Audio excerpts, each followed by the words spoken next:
So our next candidate is Sean McKirdy. Sean, are you there? Hey guys, thanks for having me. I really appreciate being amongst everybody here. Fantastic background. Josh, Randy, thanks again for putting me on this short list. I'm honored. A little bit about myself. I'm a Connecticut resident, lived here all my life, attended school here.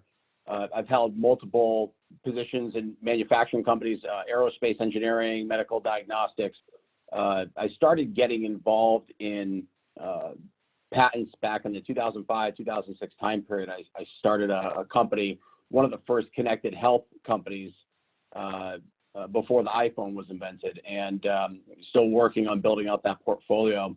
And I think about, as a small business owner, the stages I went through with my business partner, going after investment and not having the ability to rely on patents at that point. I would have never been able to raise the money that we did and do the licensing and seen some of the success that we did with that technology.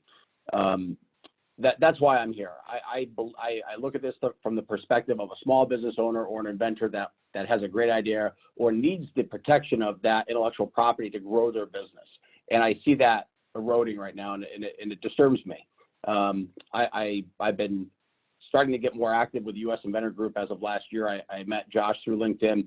I was able to put some initial meetings together down in D.C. with some Connecticut senators and other House of Representatives to talk a little bit about the Inventors' Rights Act. And what I found was there's this lack of knowledge. They don't really understand what the problem is. So I feel like there's an education component here that needs to happen. And that's one of the things I feel like I can bring to the table on this committee is really understanding both sides of the table, what the concerns are, and how to communicate effectively. I'm an inventor through and through. Right now I work for a great company out of Massachusetts that helps manufacturers get money back through something called the R&D tax credit. And intellectual property has a part of that as well.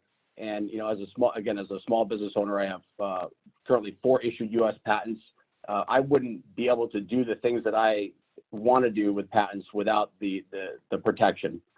So again, thanks for having me, and look forward to seeing where this goes. The audience may be interested to know more about your experience enforcing your patents and what worked and what didn't work for you. So I would say enforcement has not been an area of focus at this point. We've had some licensing opportunities, but I think obviously the validity of that is, that's the whole thing, right? You're not going to get a licensing agreement if you don't have a valid patent. And so if the validity of any patent comes into play, there's no revenue to be had through licensing or any type of royalties.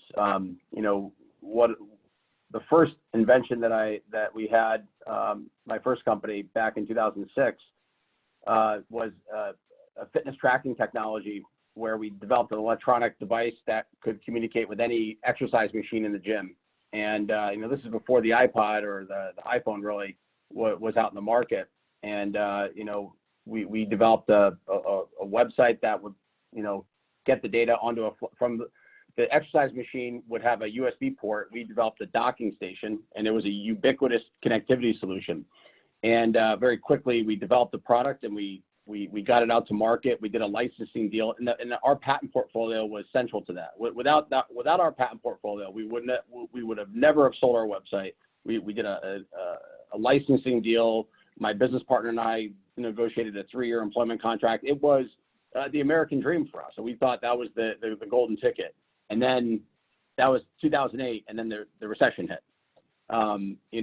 But that portfolio still has a lot of life left in it, and being able to, look back, and if I was not able to get, that licensing deal, the company probably would have folded, and I don't know if I would have been able to do that deal today in the current landscape, the way the patents are right now.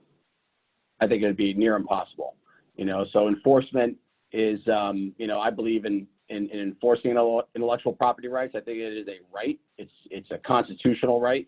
And if anybody steps on intellectual property of an inventor or a company, there needs to be some type of royalty or exclusion for a certain period of time, just like the Constitution says. The question is, what do you see as the biggest problem at the USPTO? I see that one of the biggest problems is the lack of consistency between when a patent examiner who's trained in their subject matter area may allow a patent, and then you have a non-Article 3 judge from the PTAB, disallowing it. And that lack of consistency to me is very disturbing, and I don't understand it. I don't think anybody truly does. I know I follow IP Watchdog.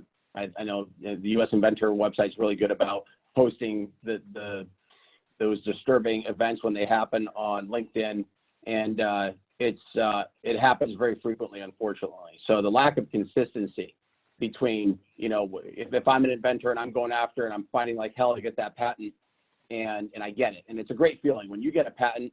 It's one of the best feelings professionally that I've ever had, and you get addicted to it, right? And then the fact that somebody can come in from the same organization and strip that right away, it's mind-boggling to me. And I'd like to understand exactly how did that ever happen? That's what I see the biggest problem is.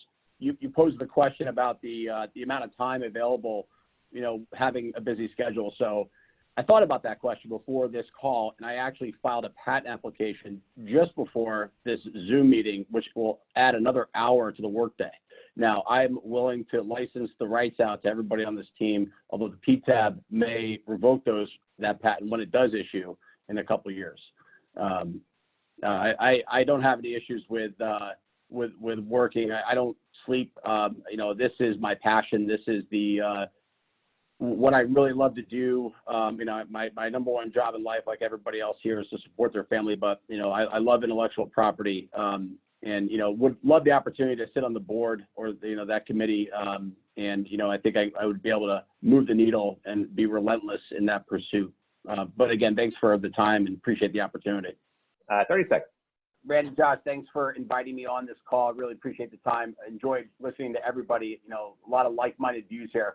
I like everybody here. I think I would have a significant contribution to the PPAC initiative, and really, want to drive home the voice of the small business owner and the inventor, and bring some accountability to what's going on in that committee and what's going on with the USPTO and their operations, and how it's negatively impacting the rights of inventors and companies that rely on the intellectual property to sustain and grow their business. And I look forward to the opportunity to take that role on, and we'll support anybody who takes that role on just the same. So again, appreciate everybody's time here. Thank you very much.